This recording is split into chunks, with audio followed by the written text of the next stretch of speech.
Seth Meyers, and I cannot thank you enough for having me tonight. Let me just say up top that this evening I'm going to be making a lot of jokes about many of the people in this room, but don't worry. I assure you, no matter how harsh the jokes, they've all been vetted by the man at the top, Chinese President Hu Jintao. Truthfully, I'm humbled to be sitting at a table with President Obama, a man I greatly admire. It's such an honor to perform for the leader of the world's most powerful / poorest country. And before I start, these were my birth certificate jokes, so thank you for the timing on that, Mr. President. Now unusable. We were working on these jokes for months. One of my guys said, "Are you worried we're a little heavy on birth certificate jokes? What if he releases it before the dinner?" And I was like, why would he do that? He's not gonna wait 3 years and then release it before the dinner. Who told you I had birth certificate jokes? It was Assange, wasn't it?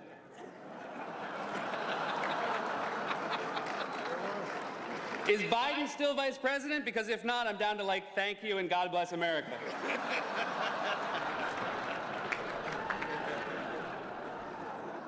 Now I can begin.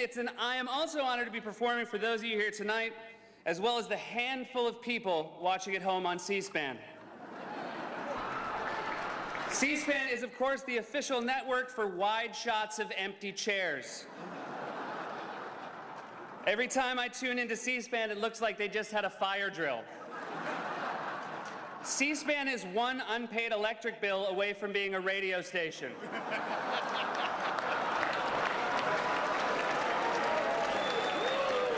People think bin Laden is hiding in the Hindu Kush, but did you know that every day from 4 to 5 he hosts a show on C-SPAN?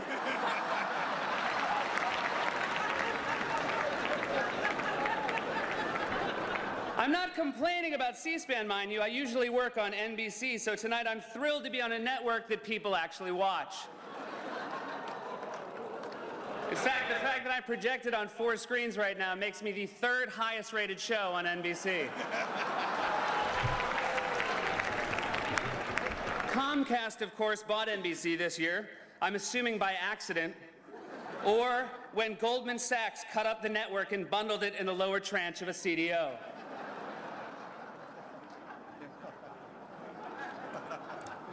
I figured this was the only room that joke would work, and it only kinda did. It won't be joining me on the road. It's so amazing to be in Washington, D.C., all this history, all these amazing buildings, and yet here we are at the Hilton. The red carpet outside was amazing. Who are you wearing? What does it matter? I'm going into a Hilton. Don't get me wrong, I'm very happy that we're at the Hilton because no matter how I do tonight, I'm earning Hilton honors points. You may not like these jokes, but I'll be laughing all the way to a free breakfast. For those of you who don't know, the White House Correspondents Association is an organization of journalists who cover both the White House and the President. Though earlier, Senator John Kyle told me 90% of what they do is abortions.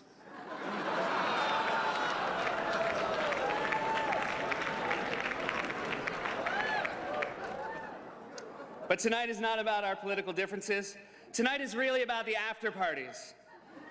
I keep hearing how everyone is excited to go to the Bloomberg party. You know how I know I'm not in New York? In New York, no one is excited to go to a Bloomberg party.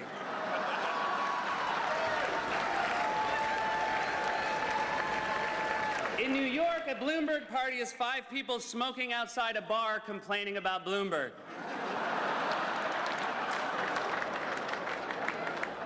I, of course, am contractually obligated to attend the MSNBC party tonight. Everyone knows how the MSNBC party works. President Obama makes the Kool-Aid and everyone there drinks it.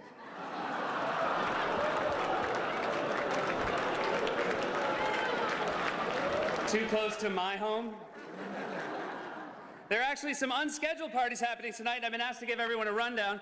Fox News is having a party. Security is tough, so make sure you bring your driver's license and your long-form driver's license. But if you're blonde, don't worry about it. Just bring that dynamite smile. The New York Times party used to be free, but tonight apparently there's a cover. So like everyone else, I'll probably just go to the Huffington Post party. And the Huffington Post party is asking people to go to other parties first and just steal food and drinks and bring it from there.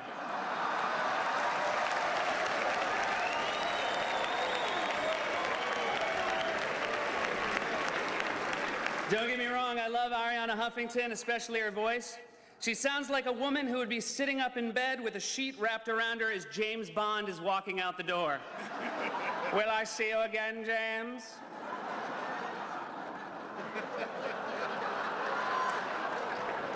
Andrew Breitbart's after party is going to be crazy. I mean, it won't be good, but it'll be crazy. Side note, I actually met James O'Keefe last night.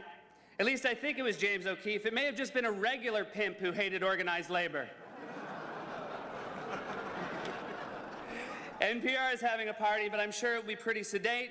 How wild can a party get when it's held in accordance with Sharia law? It's what I was told. This has been a year of sweeping changes happening TV news. Katie Couric announced she is leaving CBS. Katie was known best for asking those tough questions like, name a newspaper. Years of hard-hitting questions, and she's going to be remembered for the one that could have doubled as a category on The Family Feud. Follow-up question, name something you keep in your attic.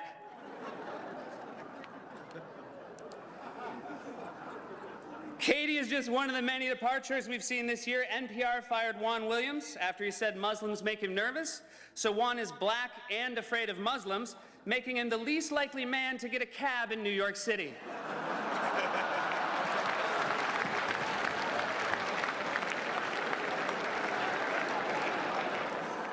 MSNBC's Keith Olbermann was suspended from his show for violating company policy by donating money to 3 Democratic campaigns. Still, the punishment seemed rather harsh compared to the slap on the wrist Larry King got after giving a Buffalo nickel to the campaign of Chester A. Arthur.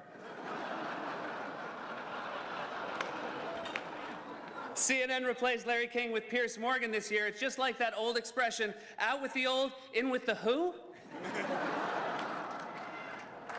Rick Sanchez, you are gone, but you are forgotten.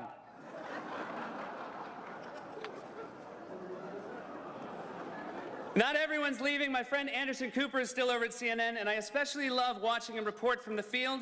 You can always tell how much danger Anderson Cooper is in by how tight his clothing is. If he's in the bulky yellow slicker, then it's a hurricane that's still offshore. If he's in the khaki vest, he's maybe in the green zone in Baghdad. But when he's in the child-size white t-shirt, bullets are flying, he's getting punched, he's pulling kittens out of the rubble. So what I'm saying is, if you ever see Anderson Cooper with his shirt off, turn off your television and run. MSNBC has a new slogan this year, lean forward, as if the problem has been that we couldn't hear them. Lean forward, have you seen Hardball? Chris Matthews yells like an auctioneer in a wind tunnel. I've never watched Hardball and thought, I need to get a little closer to this. Now more than ever, it's clear that media is changing. News outlets are adapting to an online world. Even Bloomberg News is on Twitter, with an impressive 220,000 followers. So only 20,000 less than a cobra that escaped from the Bronx Zoo.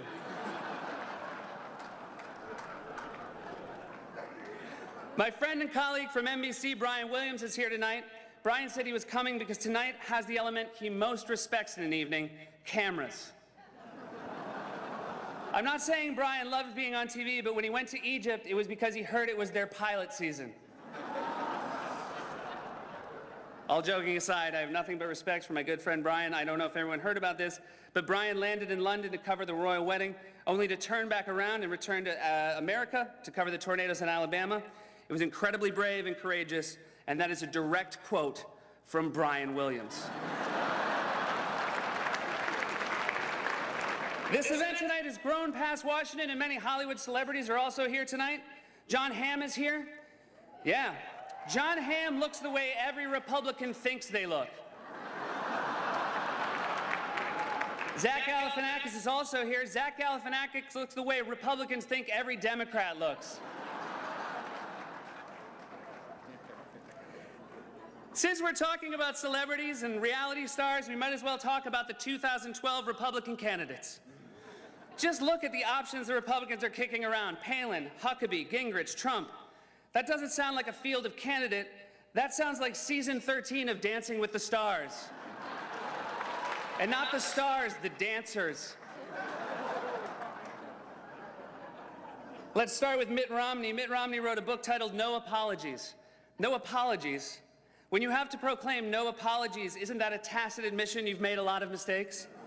If I come home from a trip to Vegas and the first thing I say to my girlfriend is no apologies, we're gonna have a follow-up conversation.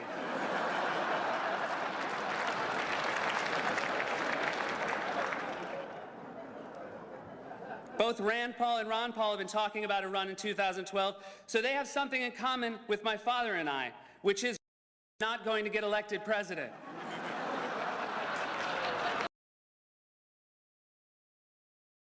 Debate between a father and son.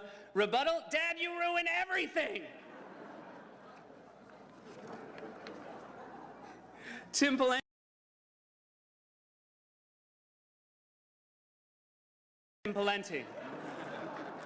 Tim Pawlenty makes Al Gore look like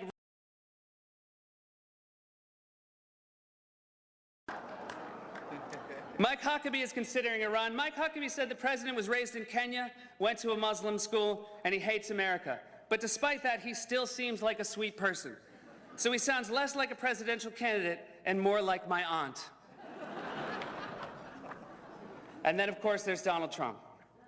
Donald Trump has been saying that he will run for president as a Republican, which is surprising since I just assumed he was running as a joke.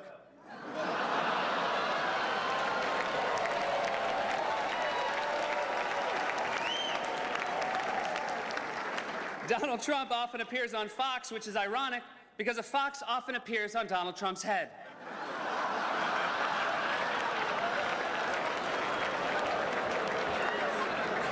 If you're at the Washington Post table with Trump and you can't finish your entree, don't worry, the fox will eat it. And if I can for a moment talk about the birther issue, when did we get so suspicious about where people were born? A USA Today poll last week said 38% of Americans think the president was definitely born in the US. In the same poll, in the very same poll, only 5% more said Donald Trump was definitely born in the US. Has it reached the point where Americans only think someone was born here if they saw it? I know I was born here, and I know my younger brother was born here. But when it comes to my older brother, I can only take him at his word. Gary Busey said recently that Donald Trump would make a great president. Of course, he said the same thing about an old rusty birdcage he found.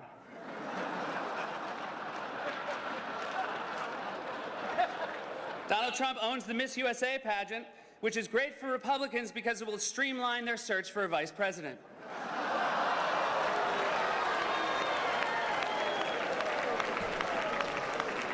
Donald Trump said recently he has a great relationship with the blacks, though unless the blacks are a family of white people, I bet he's mistaken.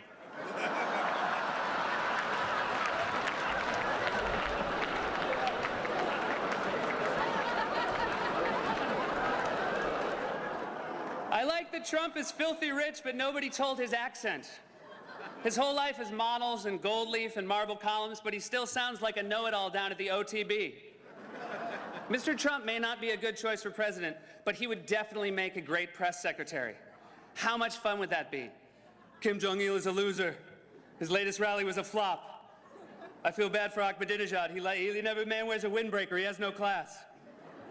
I, on the other hand, sell my own line of ties. You can find them at Macy's in the flammable section. So it's not a strong field, and who knows if they can beat you in 2012. But I tell you who could definitely beat you, Mr. President. 2008, Barack Obama. You would have loved him.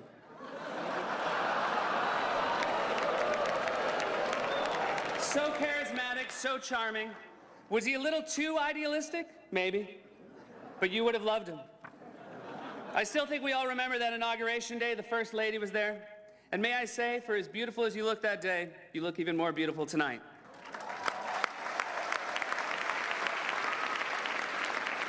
Now you, on the other hand, Mr. President, have aged a little. What happened to you? When you were sworn in, you looked like the guy from the Old Spice commercials. Now you look like Louis Gossett Sr. I've never said this to anyone before, but maybe you should start smoking again. Is this the change you were talking about? Mr. President, look at your hair. If your hair gets any whiter, the Tea Party is going to endorse it.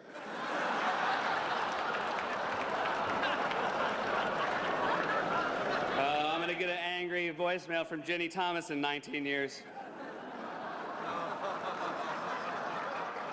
But I believe the president would agree with me that the mood has changed a bit since the beginning of his term. At the beginning of his term, Mr. President, housewives were trying to sneak into the White House. Not anymore. Now everyone's leaving. Axelrod, Gibbs, Rahm Emanuel. By this time next year, it'll just be you and Joe Biden trying to find toner for the copy machine. And now your re-election campaign has begun. I bet it's hard getting back in campaign mode again. You know who's really dreading it? Will.i.am. He's writing down words that rhyme with debt ceiling.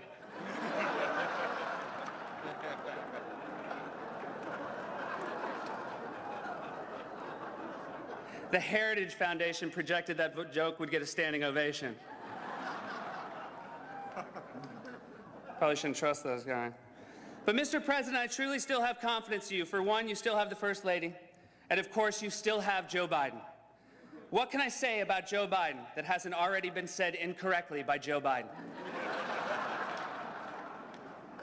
I imagine having Joe Biden as vice president is kind of like taking your blue-collar dad to a fancy restaurant. He's more comfortable at the Olive Garden. He talks a little too loud, he mispronounces the sauces, and you're always tempted to lean over to the waiter and say, "I'm sorry about him, he's from Scranton." The president and Joe Biden were not invited to the royal wedding, and when Biden found out, he immediately said to the president, "You, me, wedding crashers too. I'll book us 2 Amtrak tickets to London."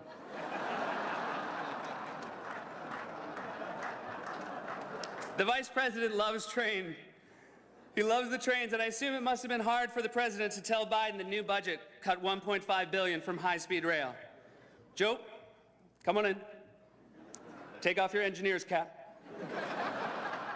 I have some bad news about the choo-choos.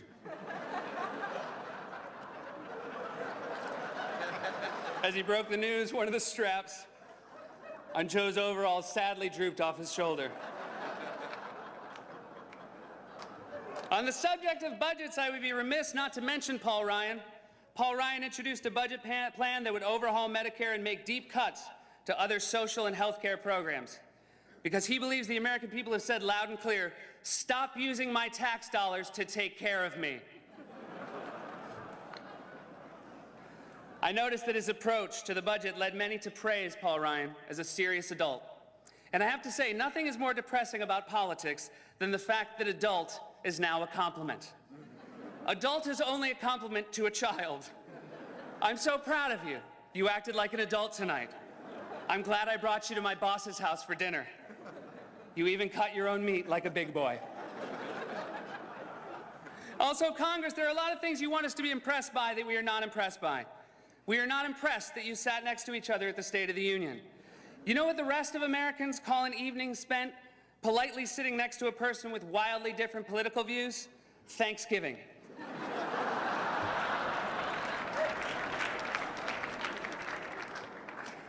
We're not impressed when you complain about how bills are too long to read. The health care bill is almost 2,000 pages good.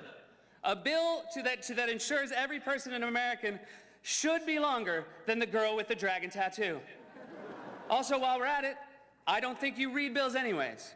I think you guys vote on bills in the same way the rest of us agree to updated terms and conditions on iTunes. Well, I should wrap it up. I'm getting the red light. Not the red light that signals I'm out of time, but the red light that signals the C-SPAN Handycam is running low on batteries. In all seriousness, I want to thank all of the journalists here tonight. I couldn't do my job if you didn't do yours. And it's fitting that this event happened on the same weekend as the royal wedding, because as I was watching the festivities, I couldn't help thinking how wonderful it is to live in a country where people don't wear hats like that.